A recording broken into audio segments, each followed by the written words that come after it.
hiperazoemia y anomalías urinarias. Las funciones normales del riñón tienen lugar gracias a múltiples procesos celulares que mantienen la homeostasis del organismo. Cuando alguna de esas funciones se altera, puede haber anomalías que afecten la supervivencia. Las manifestaciones clínicas de esas consecuencias nocivas dependen de la fisiopatología de las lesiones renales y muchas veces se reconocen desde el principio por un conjunto de síntomas, signos físicos anormales y alteraciones en los datos de laboratorio que constituyen un síndrome específico. Esos síndromes renales, cuadro 48.1, pueden ser la consecuencia de alguna enfermedad general o de un trastorno primario del riñón. Los síndromes nefrológicos por lo general constan de varios elementos que reflejan los procesos patológicos de fondo e incluyen típicamente uno o más de los siguientes. 1. Reducción de la tasa de filtración glomerular, GFR, Glomerular Filtration Rate. 2. Anomalías del sedimento urinario, eritrocitos RBC, Red Blood Cells, leucocitos WBC, White Blood Cells, cilindros y cristales. 3. Excreción anormal de las proteínas séricas, proteinuria. 4. Alteraciones del volumen urinario, oliguria, anuria, poliuria. 5. Presencia de hipertensión o expansión del volumen total de líquido corporal, edema. 6. Anomalías electrolíticas, y 7. En algunos síndromes con fiebre dolor. La combinación específica de estas manifestaciones permite identificar alguno de los principales síndromes renales, cuadro 48.1, y disminuir el número de entidades patológicas en el diagnóstico diferencial para determinar los métodos de valoración diagnóstica y decidir el tratamiento. Todos estos síndromes y las enfermedades con ellos vinculadas se estudian de manera detallada en los capítulos siguientes. El presente capítulo se centra en diversos aspectos de las alteraciones renales cuya importancia es decisiva para diferenciar estos cuadros clínicos y que son: 1. Reducción de la tasa de filtración glomerular. 2. Alteraciones del sedimento urinario, con o sin eliminación de proteínas. Y 3. Cambios del volumen urinario. Hiperazoemia.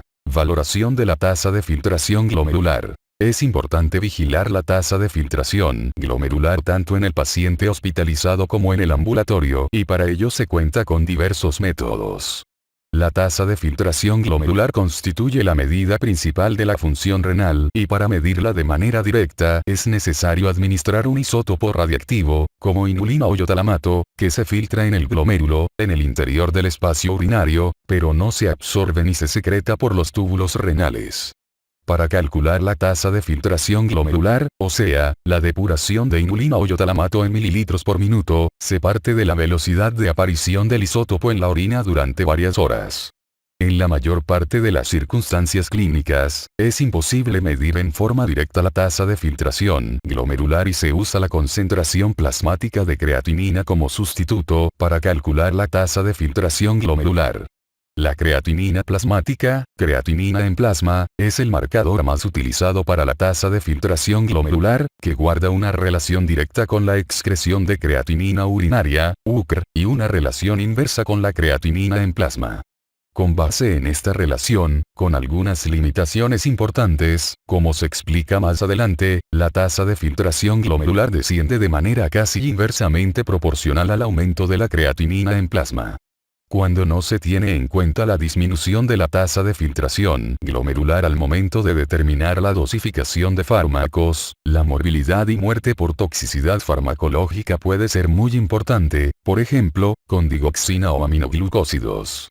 En circunstancias ambulatorias, la creatinina en plasma sirve para calcular la tasa de filtración glomerular, aunque con mucho menos exactitud, véase más adelante. En pacientes con nefropatía progresiva crónica hay una relación casi lineal entre 1 sobre creatinina en plasma, eje de la Y, y el tiempo, eje de la X. La pendiente de esa línea se mantiene constante para un individuo. Cuando los valores se desvían es preciso iniciar la investigación en busca de un proceso agudo, por ejemplo, hipovolemia, reacción farmacológica. Los signos y síntomas de uremia, el complejo clínico sintomático ligado a la insuficiencia renal, aparecen a niveles muy distintos de creatinina plasmática, dependiendo del paciente, tamaño, edad y sexo, la presencia de nefropatía de fondo, otras enfermedades concomitantes y la tasa de filtración glomerular verdadera. En general, un enfermo no manifiesta uremia hasta que la insuficiencia renal es considerable, tasa de filtración glomerular menos de 15 mililitros por minuto.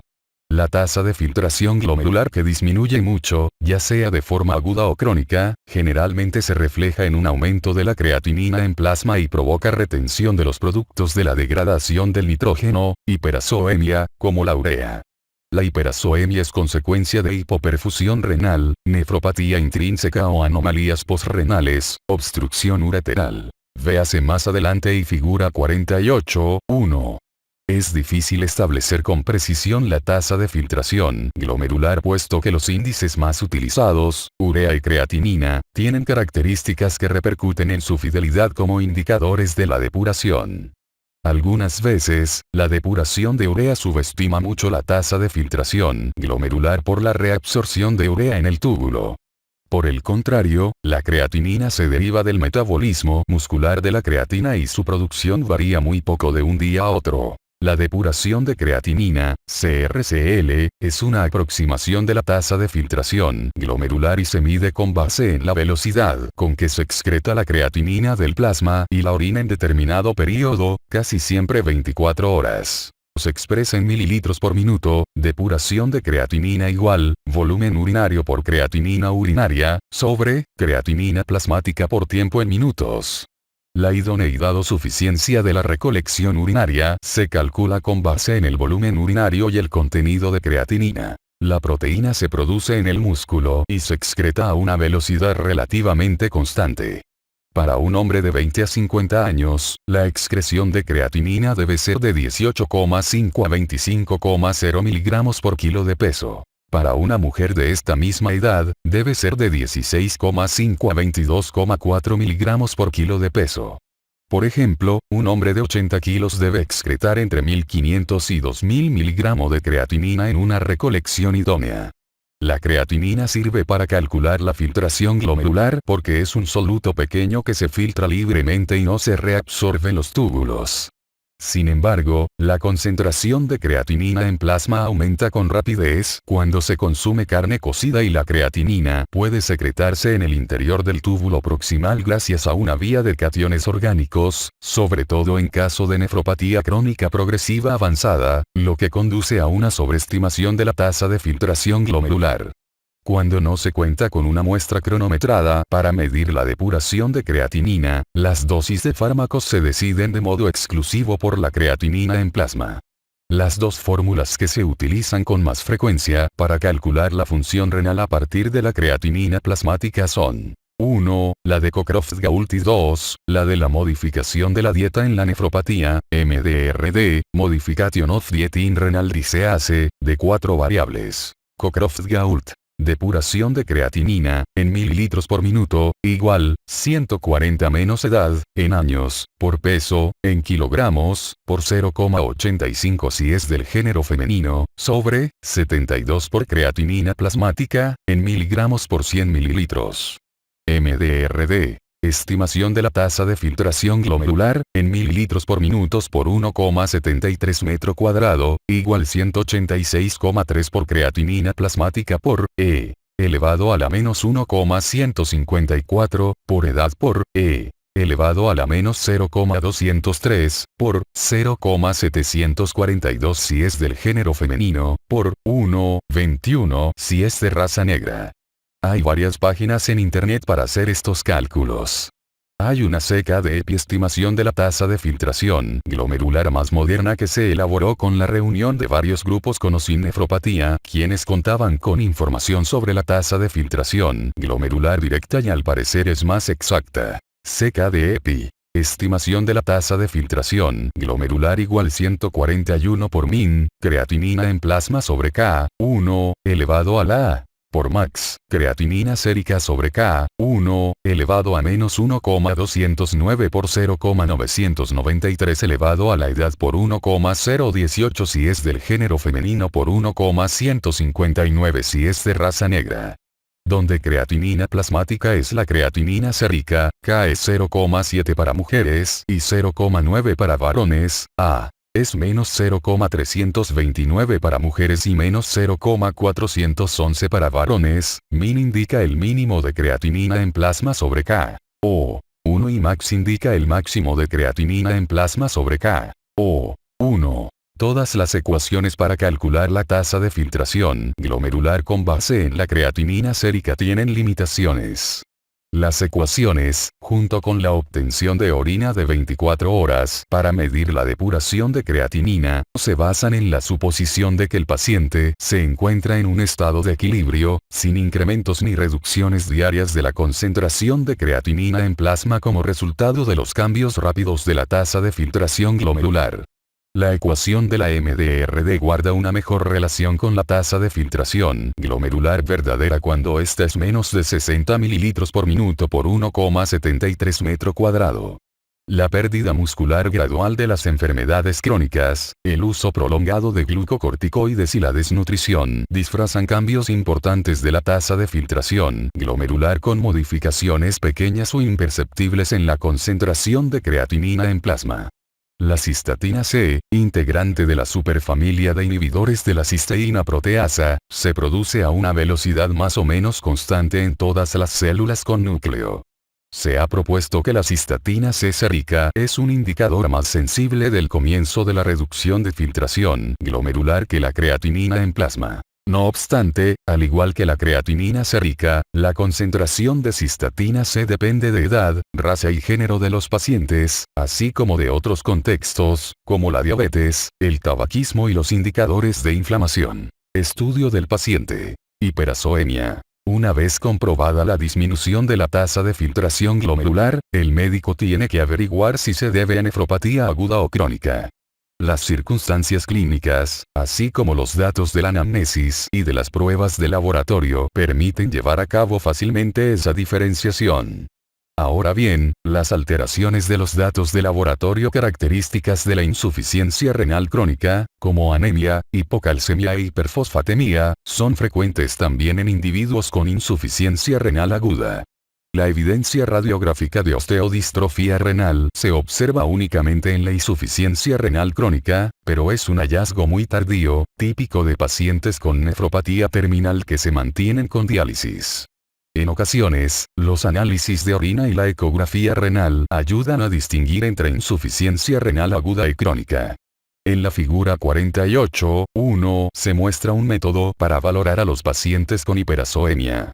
A menudo los que están en fase de insuficiencia renal crónica avanzada tienen proteinuria moderada, pérdida de la capacidad de concentración de orina, isostenuria isoosmótica con el plasma, y riñones pequeños en la ecografía que, además, se caracterizan por su mayor ecogenicidad y el adelgazamiento de la corteza. El tratamiento debe dirigirse a retrasar el avance de la nefropatía y aliviar los síntomas del edema, la acidosis, la anemia y la hiperfosfatemia, como se explica en el capítulo 305. La insuficiencia renal aguda puede aparecer como consecuencia de trastornos que alteran el flujo sanguíneo renal, hiperazoemia prerrenal, de nefropatías propiamente dichas, que lesionan los vasos, los glomérulos o los túbulos, o de trastornos posrenales, obstrucción del flujo urinario en los uréteres, la vejiga o la uretra. Insuficiencia prerrenal. La disminución de la perfusión renal compone 40-80% de los casos de insuficiencia renal aguda y, si se trata de manera apropiada, se puede revertir de modo fácil. Las causas de hiperazoemia prerrenal abarcan cualquier trastorno capaz de disminuir el volumen de sangre circulante, como los estados de hipovolemia, hemorragias de tubo digestivo, quemaduras, diarreas, diuréticos, el secuestro de líquidos, pancreatitis, peritonitis, rabdomiólisis, o la disminución del volumen arterial efectivo, choque cardiógeno, septicemia. La perfusión renal también puede alterarse, cuando disminuye el gasto cardíaco debido a vasodilatación periférica, septicemia, fármacos, o a vasoconstricción renal intensa, insuficiencia cardíaca grave, síndrome hepatorrenal, fármacos, como los antiinflamatorios no esteroideos AINES, non-steroidal anti-inflammatory drugs. La hipovolemia arterial verdadera o efectiva provoca descenso de la presión arterial media, que a su vez desencadena una serie de respuestas nerviosas y humorales, incluidas la activación del sistema nervioso simpático, el sistema de renina-angiotensina-aldosterona y liberación de vasopresina, AT. La tasa de filtración glomerular se mantiene por la dilatación de las arteriolas aferentes mediada por prostaglandina y constricción de las arteriolas eferentes mediada por angiotensina 2. Cuando la presión arterial media es menos de 80 mm Hg, la tasa de filtración glomerular desciende de manera súbita. Los AINES bloquean la producción de prostaglandinas, lo cual ocasiona vasoconstricción pronunciada e insuficiencia renal aguda. El bloqueo de la acción de la angiotensina con inhibidores de la enzima convertidora de angiotensina, ECA, angiotensin converting enzyme, o antagonistas de los receptores de angiotensina, ARA2, angiotensin receptor blockers, reduce el tono arteriolar eferente que, a su vez, disminuye la presión de perfusión capilar glomerular.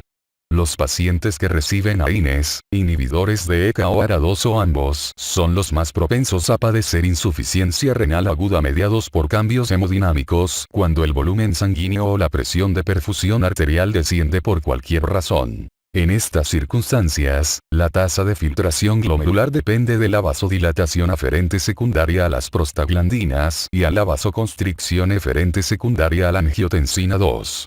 Los sujetos con estenosis bilateral de las arterias renales, o estenosis de un riñón solitario, dependen de la vasoconstricción arteriolar eferente para conservar la presión de filtración glomerular y son propensos a sufrir un descenso repentino de la tasa de filtración glomerular a recibir inhibidores de ECA o ARA2. Cuando la hipoperfusión renal es duradera, puede haber necrosis tubular aguda, ATN, acute tubular necrosis. Más adelante en el presente capítulo se describe una enfermedad renal intrínseca.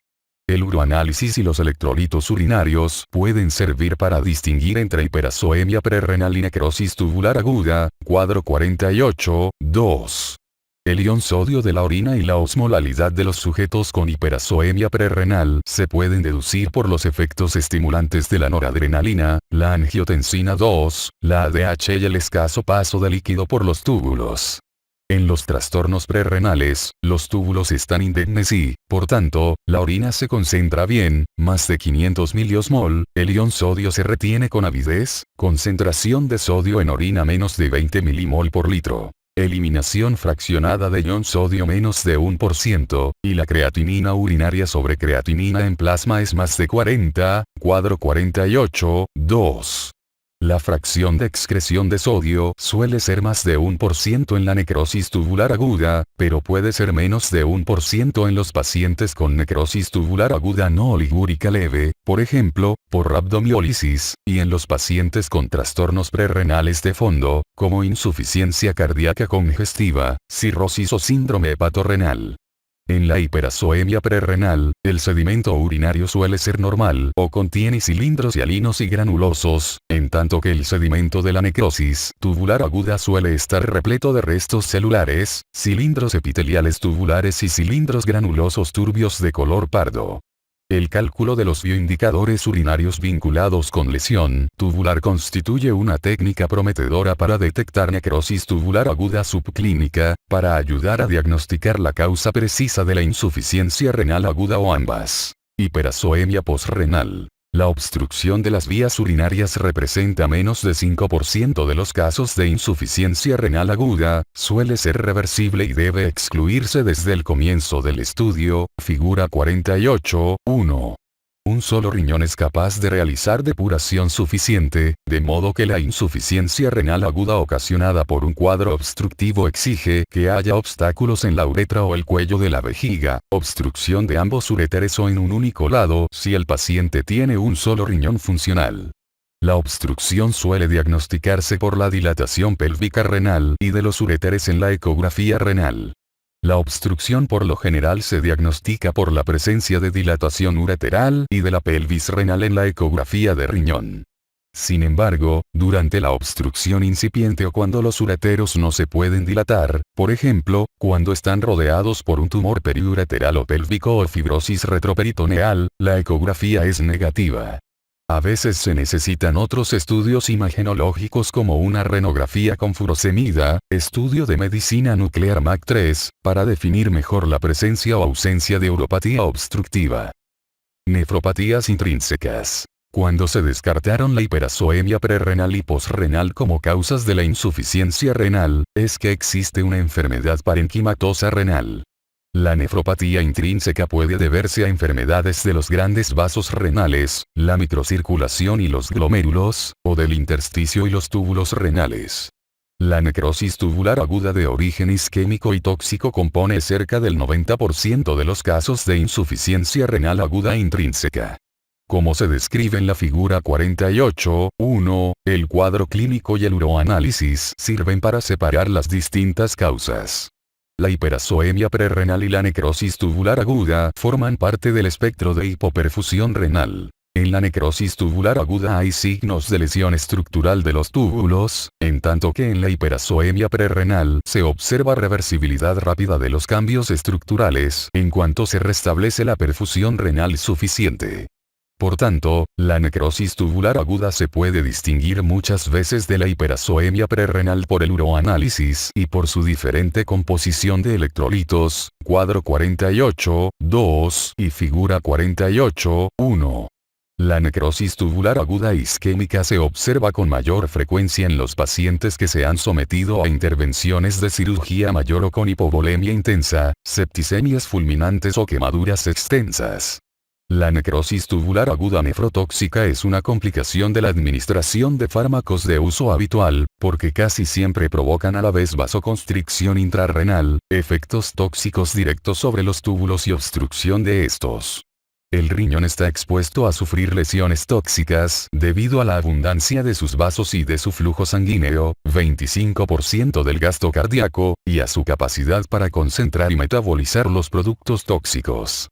La causa concreta de alguna necrosis tubular aguda suele descubrirse por la diligente búsqueda de las múltiples nefrotoxinas y de los trastornos que causan hipotensión.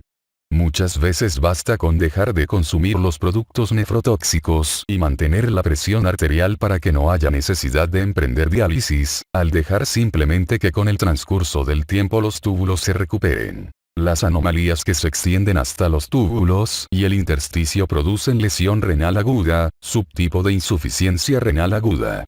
Estas anomalías comprenden nefritis intersticial medicamentosa, especialmente por antibióticos, AINES y diuréticos, infecciones graves, tanto bacterianas como víricas, enfermedades generalizadas, por ejemplo, lupus eritematoso generalizado, y desórdenes generalizados, por ejemplo, sarcoidosis, síndrome de Sjögren, linfoma o leucemia.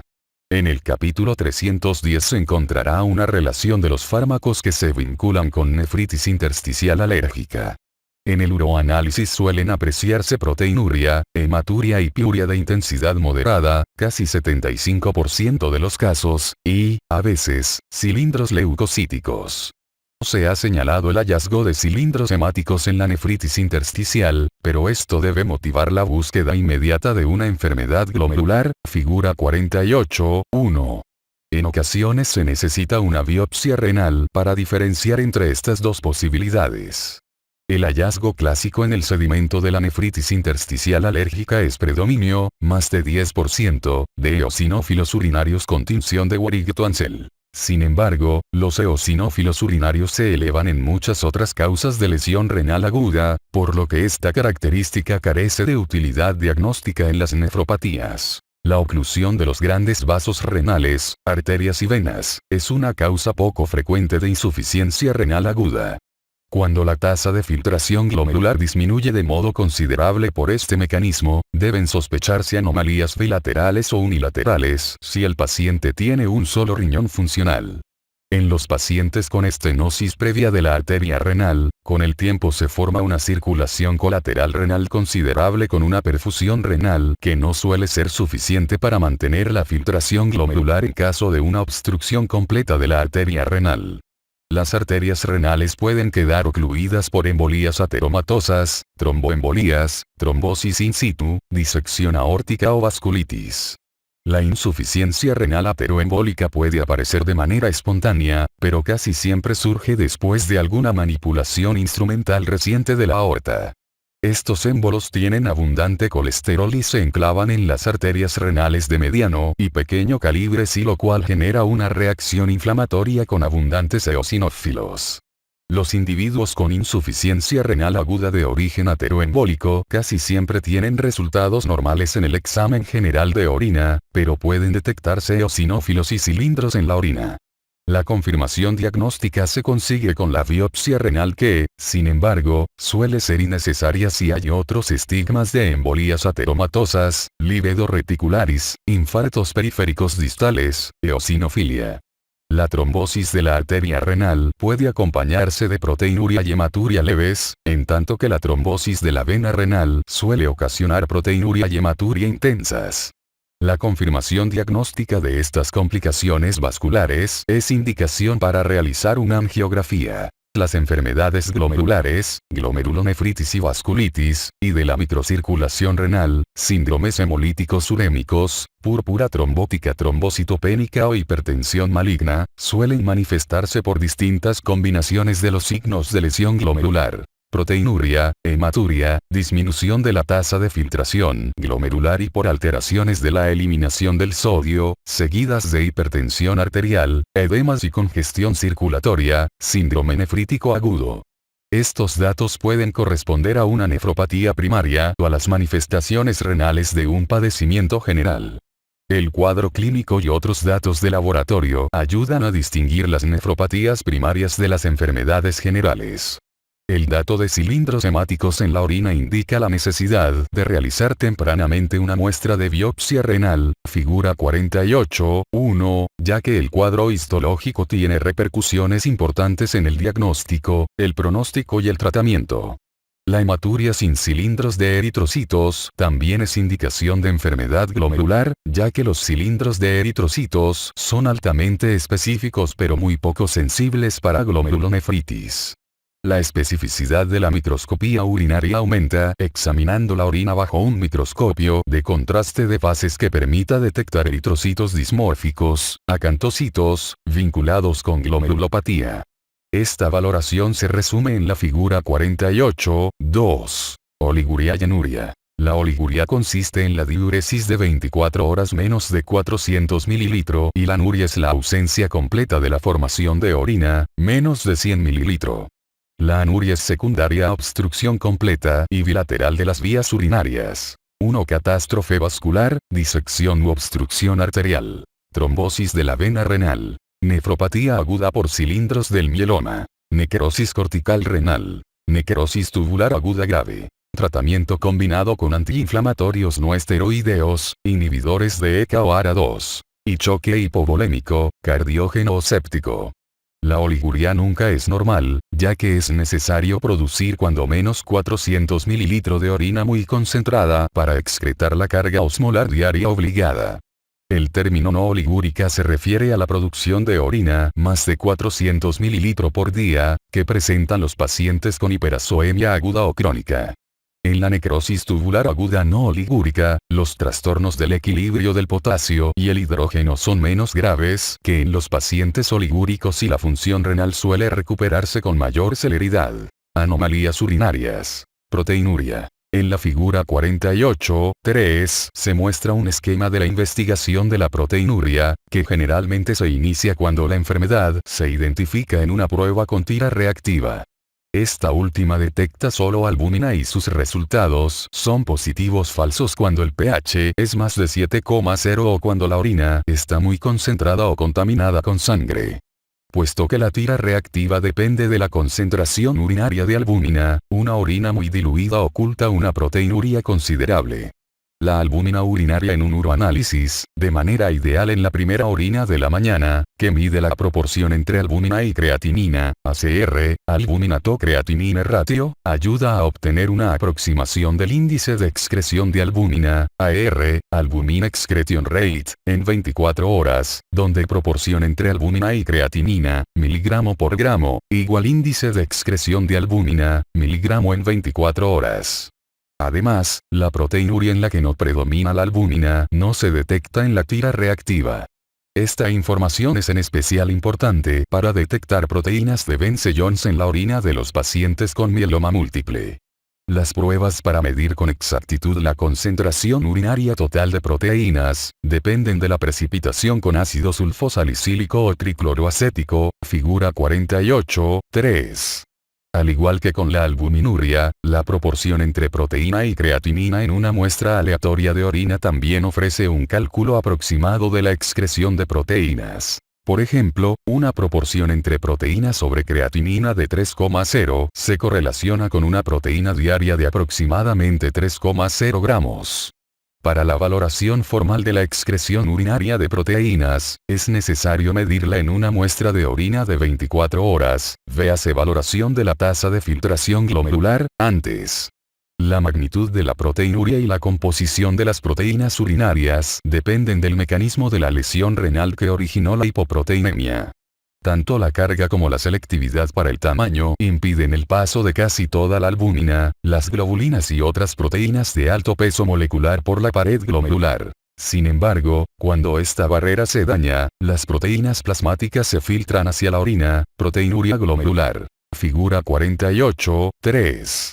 Las proteínas más pequeñas, menos de 20 kilodalton, se filtran libremente, pero son reabsorbidas de inmediato en el túbulo proximal. Por lo general, las personas sanas excretan menos de 150 miligramos por día de proteínas totales y menos de 30 miligramos por día de albúmina. No obstante, incluso con una albuminuria menos de 30 miligramos por día, el riesgo de padecer nefropatía manifiesta o alteraciones cardiovasculares ulteriores es mayor. Las proteínas restantes en la orina son secretadas por los túbulos, tamorsfal, monoglobulina y urosinasa, o conforman una pequeña cantidad de microglobulinas beta-2 filtradas, apoproteínas, enzimas y péptidos hormonales. Otro mecanismo de proteinuria es consecutivo a la producción excesiva de proteínas anormales que excede la capacidad de reabsorción del túbulo. Esto sucede principalmente en las discrasias de células plasmáticas, como mieloma múltiple, amiloidosis y linfomas que se acompañan de la producción monoclonal de inmunoglobulinas de cadena ligera. Las células endoteliales de los glomérulos normales forman una barrera perforada por poros que miden aproximadamente 100 nanómetros, donde quedan atrapadas las células y otras partículas, pero que es atravesada fácilmente por la mayor parte de las proteínas. La membrana basal glomerular impide el paso de las proteínas de mayor tamaño, más de 100 kilodalton. Las expansiones de las células epiteliales, podocitos, recubren la vertiente urinaria de la membrana basal y forman un grupo de conductos estrechos, diafragmas con hendiduras, que dejan pasar las moléculas de agua y solutos pequeños pero no proteínas. Algunas enfermedades glomerulares, como la lesión con cambios mínimos, originan fusión de los podocitos e inducen una pérdida preferentemente selectiva de albúmina, figura 48.3. En otras glomerulopatías pueden producirse roturas de la membrana basal y de los diafragmas con hendiduras para la filtración, por ejemplo, cuando hay depósito de complejos inmunitarios, lo cual propicia la pérdida de gran cantidad de proteínas, como la albúmina y otras proteínas del plasma. La fusión de los podocitos incrementa la presión que soporta la membrana basal de los capilares y debido a ello aparecen zonas donde los poros se han agrandado, y proteinuria no selectiva más grave figura 48.3. Cuando la pérdida total de proteínas es más de 3,5 gramos por día suele haber también hipoalbuminemia, hiperlipidemia y edema, síndrome nefrótico. Figura 48.3. Sin embargo, en otras nefropatías, incluida la diabetes, es posible observar esta misma eliminación de proteínas por la orina, más de 3,5 miligramos por día, pero sin las manifestaciones del síndrome nefrótico, figura 48.3. En tal situación, las discrasias de las células plasmáticas, mieloma múltiple, pueden acompañarse de la excreción de grandes cantidades de cadenas ligeras por la orina, sin que las tiras reactivas, que detectan principalmente la albúmina, las descubran. Las cadenas ligeras se filtran en los glomérulos y superan la capacidad de reabsorción del túbulo proximal. La insuficiencia renal por estas enfermedades es secundaria a diversos mecanismos, incluidos, mas no limitados a, lesión tubular proximal, obstrucción tubular, nefropatía por cilindros, depósito de amiloide y depósito de cadenas ligeras. La lesión renal específica depende de la secuencia y características estructurales de la cadena ligera monoclonal. Sin embargo, no todas las cadenas ligeras excretadas son nefrotóxicas. La hipoalbuminemia en el síndrome nefrótico es resultado de excreción urinaria excesiva y mayor catabolismo de la albúmina filtrada en el túbulo proximal. El edema se deposita por la retención renal de sodio y la reducción de la presión oncótica plasmática, lo cual favorece el desplazamiento de líquido de los capilares al intersticio. Para compensar la hipovolemia intravascular aparente, se activa el sistema renina-angiotensina, se estimula la ADH y se activa el sistema nervioso simpático, lo cual fomenta la reabsorción renal continua de sal y agua, así como el edema progresivo. Las proteasas que se filtran, normalmente retenidas por la barrera de la filtración glomerular, también activan directamente la reabsorción de sodio en los conductos epiteliales de sodio en las células principales, ENaC, en el síndrome nefrótico. A pesar de estos cambios, la hipertensión se observa con poca frecuencia en las nefropatías primarias que causan síndrome nefrótico, figura 48.3. La pérdida urinaria de proteínas reguladoras y los cambios en la síntesis hepática contribuyen a las demás manifestaciones del síndrome nefrótico. La excreción urinaria de antitrombina 3, la concentración sérica reducida de proteínas S y C, la hiperfibrinogenemia y la mayor agregación plaquetaria contribuyen al estado de hipercoagulación. Algunas veces, la hipercolesterolemia es pronunciada y se debe a mayor síntesis hepática de lipoproteínas. La pérdida de inmunoglobulinas contribuye a aumentar el riesgo de padecer infecciones.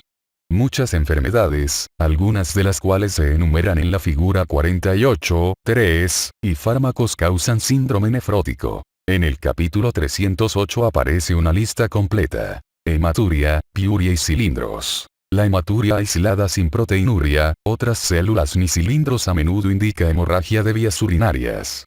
La hematuria se define como la presencia de 2 a 5 eritrocitos por campo microscópico de gran aumento, HPF, High Power Field, y se detecta en la tira reactiva.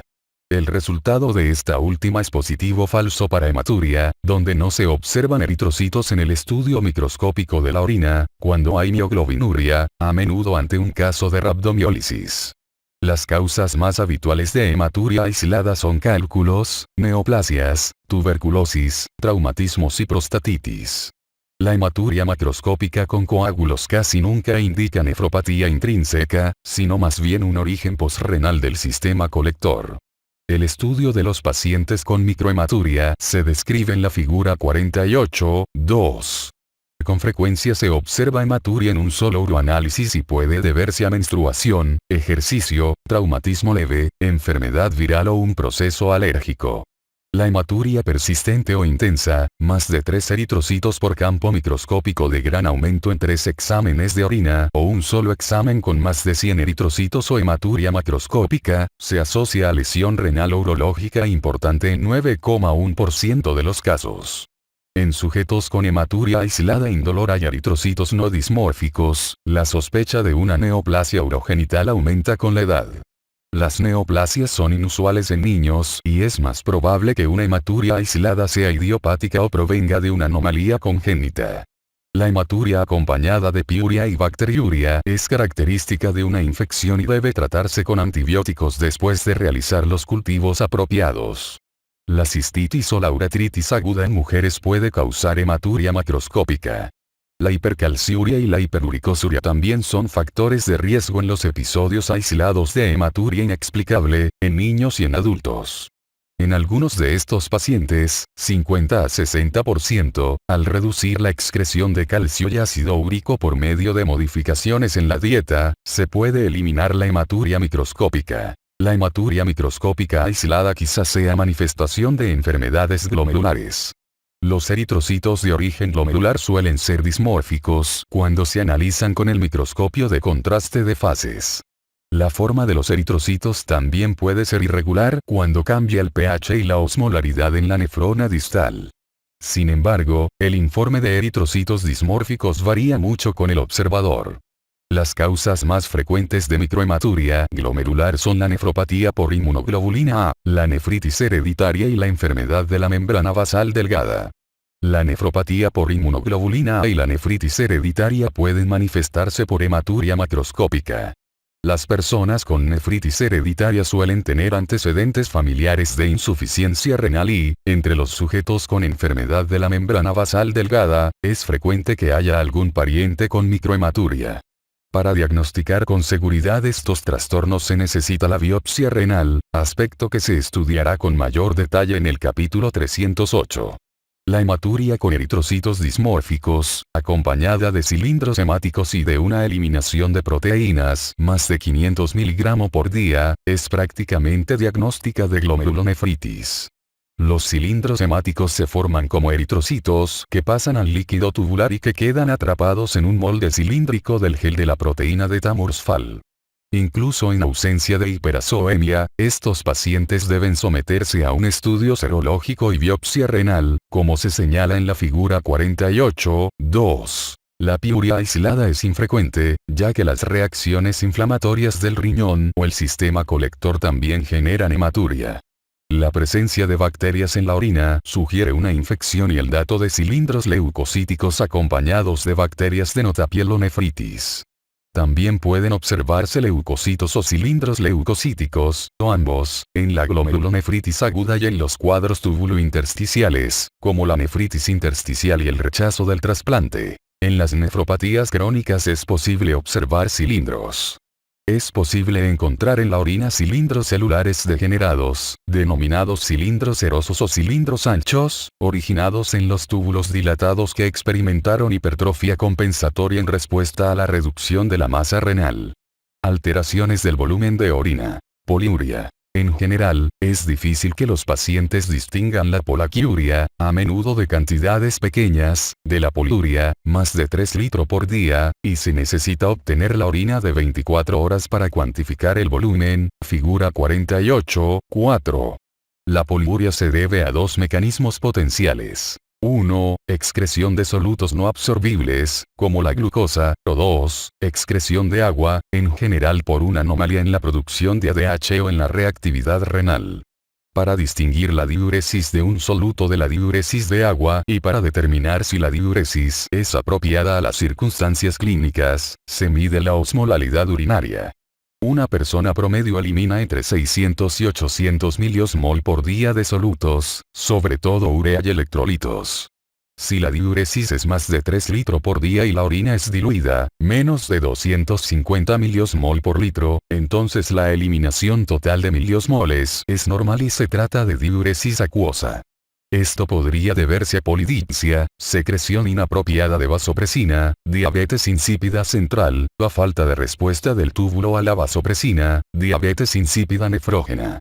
Si el volumen de orina es más de 3 litros por día y la osmolalidad urinaria es más de 300 miliosmol por litro, se trata indudablemente de una diuresis de solutos y es imprescindible buscar el soluto o los solutos implicados. La filtración excesiva de un soluto que se reabsorbe poco, como la glucosa o el manitol, puede reducir la reabsorción de cloruro de sodio y de agua en el túbulo proximal e inducir una mayor diuresis.